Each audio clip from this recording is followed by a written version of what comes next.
Egg चिक्का है ना, चिक्का egg है। इसके बाहर सबसे पहले ये जो रहती है आउटर लेयर रहती है, ये कैल्शियम कार्बोनेट की बनी हुई होती है।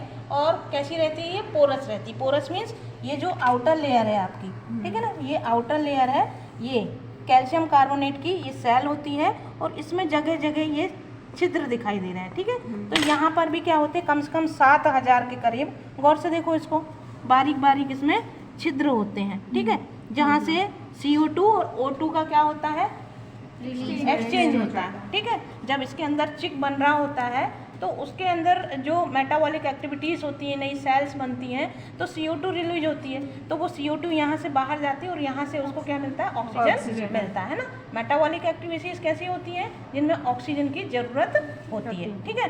तो ये जो आपकी आउटर लेयर, फिर इसका स्ट्रक्चर दिखाई दे रहा है, ये एक तरफ से क्या है, चौड़ा वाला हिस्सा है और एक तरफ से दूसरी तरफ से सकरा वाला हिस्सा। यहाँ देखो स्ट्रक्चर में दिखाई दे रहा है आपको, ये वाला आपका चौड़ा वाला हिस्सा है और ये सकरा वाला हिस्सा है, ठीक है। तो ये आउटर लेयर आप लोगों को समझ में आ गई, ठीक है।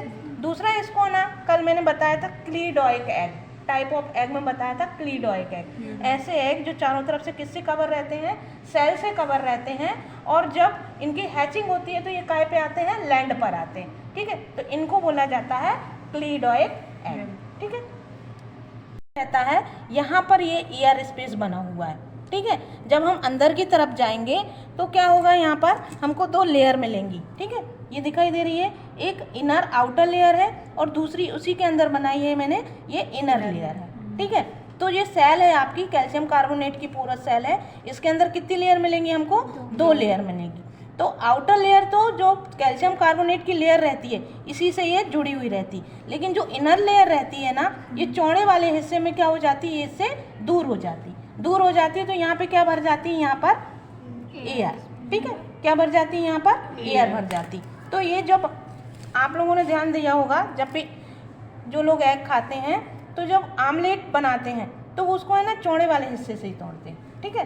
क्यों, क्योंकि यहाँ से हम मारेंगे, यहाँ से तोड़ेंगे तो क्या है, यहाँ पूरे में एल्बुमिन भरा हुआ है, ये नीचे गिर जाएगा। लेकिन जब हम इधर से ब्रेक डाउन करेंगे तो क्या रहेगी, यहाँ से हवा निकलेगी और आराम से हम इसको तोड़ सकते हैं, ठीक है। लेकिन ये तो मैंने खाने वाली बात करी, लेकिन जब ये हम इसका डेवलपमेंट देखते हैं तो इसका यूज क्या है, जब यहाँ पर पूरा चिक बन जाता है, ठीक है, चिक बन जाएगा तो उसके जो बीक वाला हिस्सा रहता है, चोंच वाला हिस्सा इस तरफ रहता है, ठीक है। तो यहाँ से वो चौक से अपनी चोंच से क्या करता है, यहाँ से ब्रेक करता है, ये लेयर को ब्रेक करता है और यहाँ से फिर वो वातावरण में आ जाता है, ठीक है ना। तो अपन अब इसको तोड़ के देखते हैं, ठीक है।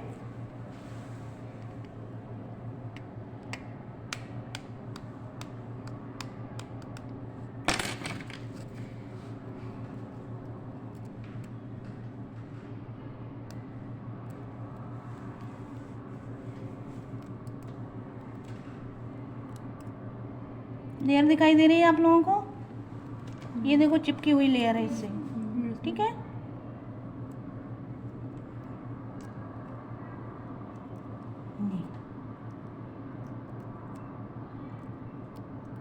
अब देखो इसके नीचे आपको ये एयर स्पेस है, दिखा, ठीक है, दिखाई दे रहा है अंदर, ये एयर स्पेस के नीचे हमको एक और लेयर मिलेगी, कौन सी वाली लेयर, ये वाली लेयर, ठीक है।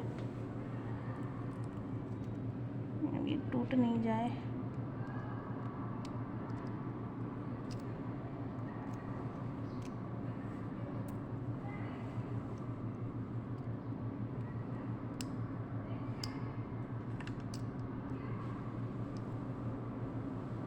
ये देखो हवा भरी हुई है इसमें, देखो दिखाई दे रहा है आपको, ये एयर स्पेस है, लेकिन इतनी थिन लेयर होती है। ये आता है हमारा एल्ब्यूमिन, इसमें 85% क्या होता है, वाटर होता है और 15% क्या होता है, प्रोटीन होता है। कौन सा प्रोटीन होता है, एल्ब्यूमिन प्रोटीन होता है। अब ये प्रोटीन जो रहता है ये 3 हिस्सों में बटा हुआ रहता है, आउटर, मिडिल और इनर वाला हिस्सा। आउटर जो एरिया रहता है ये वाटरी एरिया होता है, क्योंकि यहाँ पे ये बिल्कुल पतला वाला रहता है, ठीक है। फिर जैसे हम थोड़े से अंदर की तरफ जाते हैं तो इससे ये जो थोड़ा सा रहता है ये गाढ़ा हो जाता है, तो ये थोड़ा सा मिडिल डेंस्ड एरिया कहलाता है, जिसको हम क्या बोलते हैं, विस्कस और थिन लेयर बोला जाता है इसको, ठीक है। फिर अंदर की तरफ जाते हैं तो ये और ज़्यादा गाढ़ा हो जाता है, ठीक है। इसको हम बोलते हैं चैलेजिफेरस लेयर इसके पास, ठीक है। अब ये इसका पूरा योग फैल गया है क्योंकि इसकी ना विटेलाइन मेम्ब्रेन टूट गई है। फिर हम लोग अंदर की तरफ आएंगे तो यहाँ पर है ना आउटर एक मेम्ब्रेन पाई जाती है, ठीक है। किसके, ये हमारा योग है और योग और एल्बुमिन के बीच में एक मेम्ब्रेन होती है। इस मेम्ब्रेन को हम क्या बोलते हैं, विटेलाइन मेम्ब्रेन, ठीक है। जो इन दोनों के बीच में क्या रहती है, इन दोनों को अलग करती है, योग को और एल्बुमिन को, ठीक है। तो ये विटेलाइन मेम्ब्रेन जो रहती है इसके आउटर इसमें रहती है, देखो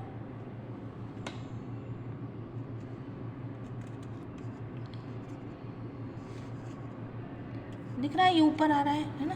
तो ये विटेलाइन मेम्ब्रेन ही होती है, कैसे होता है,